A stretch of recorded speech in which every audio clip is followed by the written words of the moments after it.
They laughed when Mac coaxed the coughing Jeep to life, its engine wheezing like an old smoker in the dawn air. The desert sky was a pale sheet of gray-blue, the kind that promised heat without mercy once the sun rose higher. Dust clung to the boots of the squad as they loaded gear, rifles slung across shoulders, the convoy of armored trucks humming with a low mechanical pride.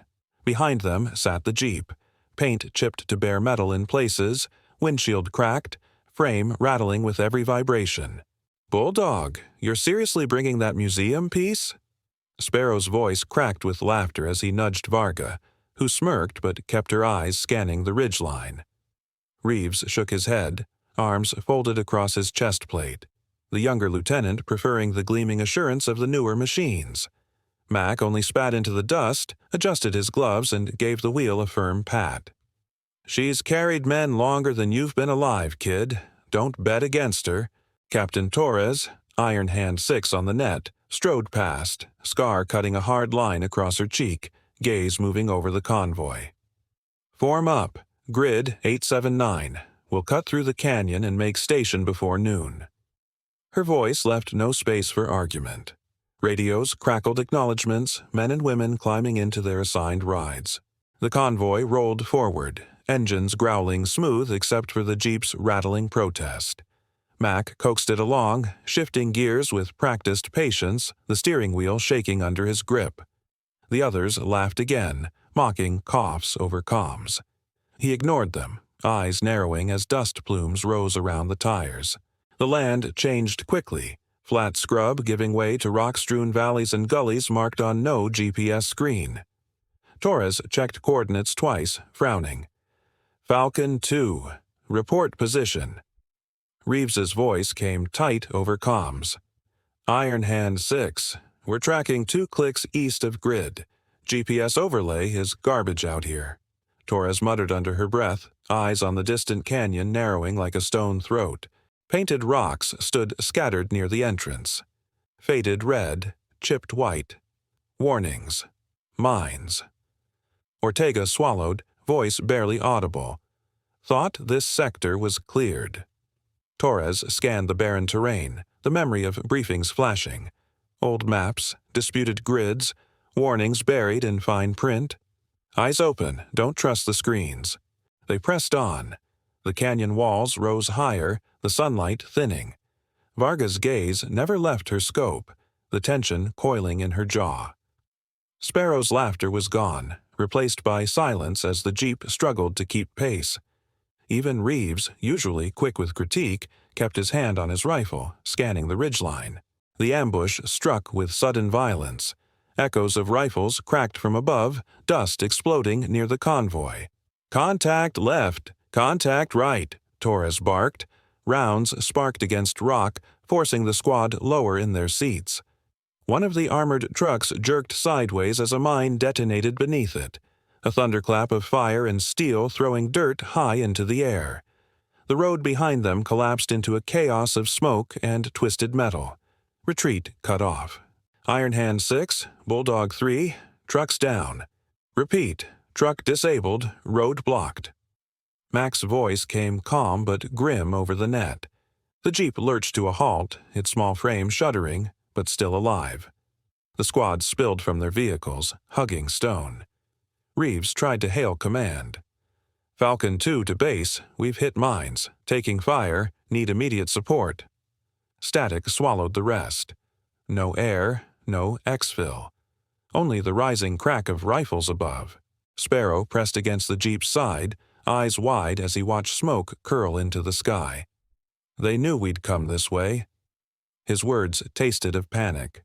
Torres shoved him lower, her own rifle steady as she scanned for angles. "We adapt. We hold."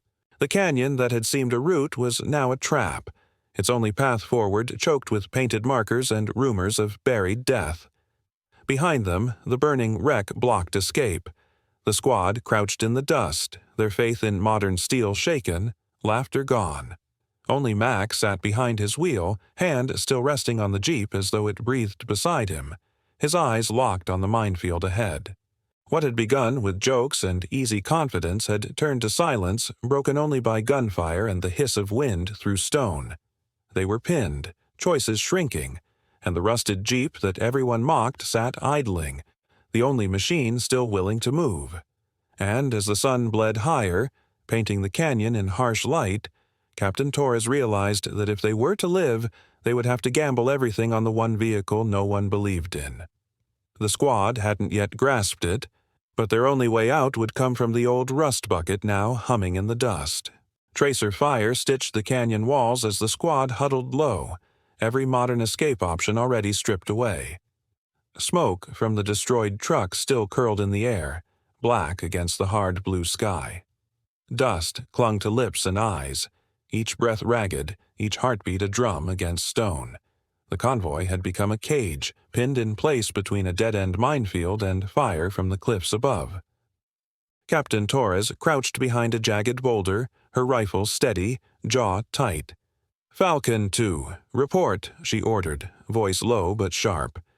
Reeves, pressed close against another slab of stone, thumbed the radio. "Falcon 2 to Iron Hand 6. No joy on Xville. Requesting air support." The line hissed with static. Then a clipped reply, distant and strained. "Base to Iron Hand 6? Negative. Weather front blocking rotary. You're on your own." The words hit harder than the gunfire. Torres closed her eyes for half a beat. When she opened them, they were harder, colder. "Copy. We hold." Sparrow shifted nervously at her side, eyes darting to the jagged markers painted on stone. Red streaks, white flecks, warnings of mines left from wars long past. "That's 300 meters of dead ground," he whispered. "Tripwires, pressure plates. We can't walk it. We can't drive it."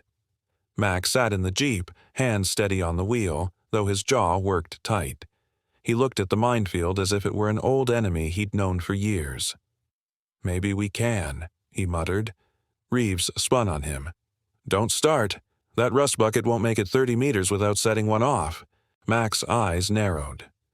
"It's light, half the weight of those armored pigs. Mines are set for heavy steel, not for her. I can thread her through." Varga spoke at last, her voice calm as she checked her scope along the ridgeline. "It's insane. But it might be true." The firefight ebbed and surged, stone chips snapping into the air. Torres shifted closer to Mac, her voice low, urgent.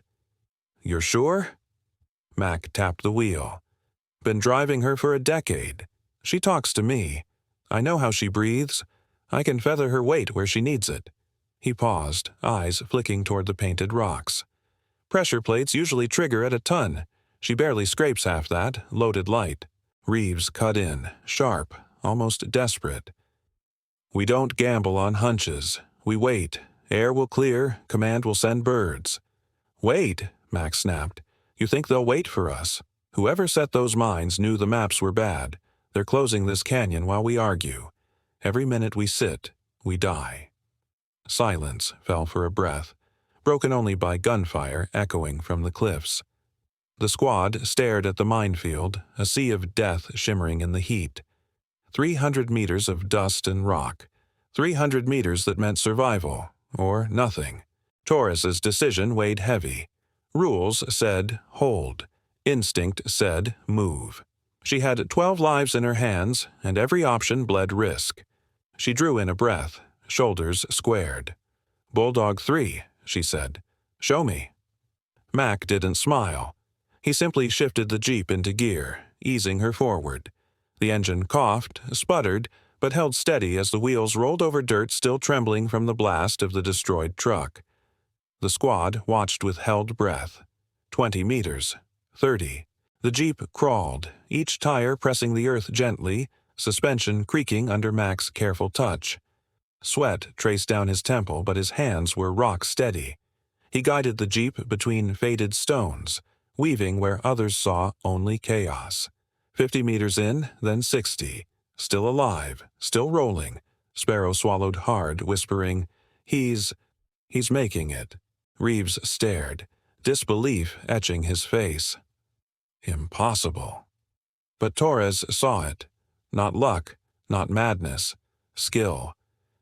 Mac read the ground like scripture, guiding the old frame across soil seeded with death. The Jeep's lighter weight shifted just below the threshold, gliding where armored beasts would sink. At 100 meters, Mac cut the wheel, guiding her in a shallow arc. Still no blast. No eruption of fire. He tapped the radio with one hand, voice calm. Bulldog 3 to Iron Hand 6.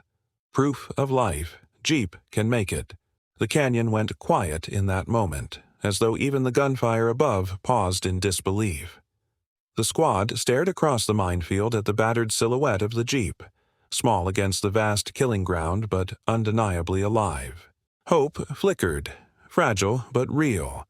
Torres exhaled slowly, decision burning like fire in her chest. All units, prepare to move. The Jeep goes first. And with that order, the impossible became the only plan. The squad braced for the gamble that would either deliver them to daylight or bury them beneath the dust, and the old rust bucket would carry their fate into the minefield. Mac's knuckles whitened on the steering wheel as the Jeep lurched into the killing ground, 12 lives strung to its rattling frame. The afternoon sun burned the canyon in blinding gold, but all Mac saw was the uneven dirt ahead, broken and treacherous, hiding the invisible teeth of mines. Every bump was a threat. Every yard could be their last. Iron Hand 6. Local time. 14:32. Commencing crossing. The transmission echoed in his ears, clipped and final. There was no going back. The Jeep's suspension groaned as the first tires pressed forward. Captain Torres sat in the passenger seat, jaw clenched, radio handset tight in her grip. Reeves crouched behind them, rifle ready, though what bullets could do against buried explosives was anyone's guess. The rest of the squad clung to the sides and rear, breaths shallow, eyes fixed on the dirt beneath their boots. A sharp crack rattled from the cliffs. Incoming fire. Dust spat from a boulder inches from Torres's head. Reeves barked, "Keep low! They're still tracking us!" The canyon echoed with AK bursts, ricochets whining past. The men on foot hunched closer to the Jeep, trusting the thin steel shell to shield them. Mac forced the wheel steady. His mind replayed every warning. Pressure plates calibrated for 30 tons.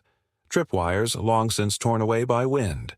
The armored truck had weighed too much, detonated instantly. His Jeep was different, barely 2 tons fully loaded. Lighter, old enough to slip under the threshold. That was the gamble. The tires crept forward. 100 meters. A bolt rattled loose somewhere in the frame, pinging to the ground. Nobody spoke. Even the enemy fire felt distant compared to the terror of silence under the wheels. Mac could hear the grind of gravel, the wheeze of the engine. His heartbeat pounded louder than the gunfire. "Falcon 2 to Iron Hand 6, the radio crackled. "No joy on exfil. Repeat, no joy. Weather grounding all birds." Torres pressed the mic. "Copy. We're committed." Her voice was steady, but her eyes flicked to Mac, trusting him with everything. At 150 meters, the ground dipped into a shallow rut. Mac slowed, easing the front tires down. Every instinct screamed to gun it, but instinct meant death here. The Jeep's front end sagged, suspension moaning, and then silence. No explosion. Reeves let out a breath like he'd been underwater. Another burst of fire from the canyon lip. Rounds hammered the dirt beside them. One ricochet skipped off the hood, leaving a scorched groove. Mac gritted his teeth. "Hold on." He nudged the Jeep forward again. 200 meters. The halfway point. The squad's nerves frayed to threads. One private muttered a prayer under his breath, the words tripping over one another. Another squeezed his eyes shut, refusing to look down. Reeves caught Mac's eye in the rearview mirror. "Don't stop, old man." It was half command, half plea. The Jeep hit a jagged rock hidden in the sand. The frame jolted, the rear wheel dropping hard. Every man froze, waiting for the blast. But none came. Mac laughed once, sharp and wild. "She's tougher than she looks." They crawled on. 250 meters, then 300. The last stretch opened onto flat ground, a slope leading up to safer soil. Mac pressed the pedal just enough, coaxing the old machine to climb. Bullets kicked up dust around them, but the squad shouted now, voices rising above the fire. Hope carried them the final yards. The Jeep bounced onto solid ground. Safe side. The squad erupted, cheers, curses, ragged laughter breaking out like a dam. Reeves pounded the hood with his fist. Torres keyed her mic. Iron Hand 6, first group across. Repeat, first group across. Her voice trembled, but it was triumph. Mac didn't stop. He spun the wheel, dirt spraying behind them, turning the Jeep back toward the canyon. The others shouted in protest. "What the hell are you doing?" Reeves yelled. Mac's jaw was stone. "We've still got men waiting." He drove back into the field. Alone this time. The Jeep's frame rattled like bones in a tin, but it moved steady, fearless. The second group was waiting in the shadows, rifles firing in bursts to keep the ambushers at bay. Mac pulled up, engine coughing, and the soldiers piled on, gripping the sides tight. The return was faster, bullets chasing them every yard. Twice the rear tires skidded, throwing sand dangerously close to buried plates. Twice Mac felt the ground shift beneath them, but the Jeep kept moving. Past 200 meters, then 250. Reeves's voice on the radio screamed coordinates, guiding them home. The final 50 meters were fire and thunder. The ambushers loosed everything they had. Rounds slammed into the Jeep's sides, shattered the rear view, tore holes through canvas. Mac hunched over the wheel, shielding his men with nothing but stubborn steel. The Jeep lurched, sparks flying, but climbed onto the safe slope again. They rolled clear at last. The squad tumbled off, dragging one another into cover, gasping with relief. Mac let the engine idle a moment longer. The Jeep rattled, coughed, then with one final shudder, died. Smoke curled from the hood. The machine was finished. Torres stood, brushing dust from her uniform. She turned to Mac, then to the silent, broken vehicle. With a sharp motion, she raised her hand in salute. One by one, the squad followed, standing to honor the rust bucket that had carried them through death. The laughter that followed was different now.